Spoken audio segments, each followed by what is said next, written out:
सुभाणे सां रोज़ राति जो 8 वॻे पाण खे ज़ूम मीट ते मिलणो अथव। इन करे चवांव थी रोटियूं पहिरियों सां ई ठाहे छॾिजो, न त घोटनि खे चइजो खणी 8 ॾींहं ॿाहिरां खाई अचनि। शिकिलूं ॾिठियूं अथव पंहिंजूं, ईअं थो लॻे जीअं त भई निंड मां उथी करे आयूं आहियो। अरे सदोरियूं, कहिड़े कॉन्टेस्ट में आयूं आहियो ख़बर अथव न?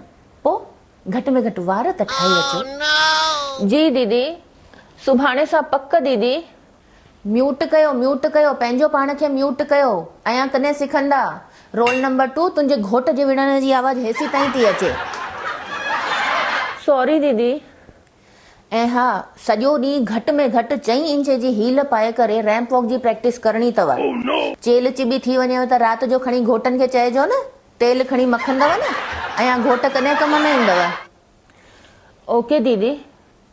ऐं हा, रैंप वॉक कंदे महिल जेके इहे फ्लाइंग किसूं ॾेई थियूं वञो न, भलाई करे न ॾियो बाबा, सफ़ा न थियूं। जी दीदी, ईअं ई कंदासीं दीदी अॻिते। म्यूट कयो पंहिंजो पाण खे म्यूट कयो। मार्कूं कटंदीमांव मां। टाइम ॾाढो घटि रहिजी वियो आहे ऐं मथो सूर चङो वधी वियो आहे। शलको रहिजी अचे हाणे। जी दीदी। ओके दीदी। सॉरी दीदी। जय हो दीदी। माफ़ कजो दीदी। ईअं थींदो दीदी। ऐं हा, हिकिड़ी ॻाल्हि कन खोले करे ॿुधी वठिजो। इनाम हुनखे ई मिलंदो, सम्झो था न, वॾो इनाम हुनखे ई मिलंदो जेको अॻिते हली करे मूंखे कम में ईंदो। ऐं चालाकी करण जी काई कोशिश न कजो। हाणे त मां सयूं बि वठी छॾियूं आहिनि तव्हां सभिनी जी कॉन्ट्रैक्ट ते। तव्हां सभई मूंसां हाणे ॿधल आहियो।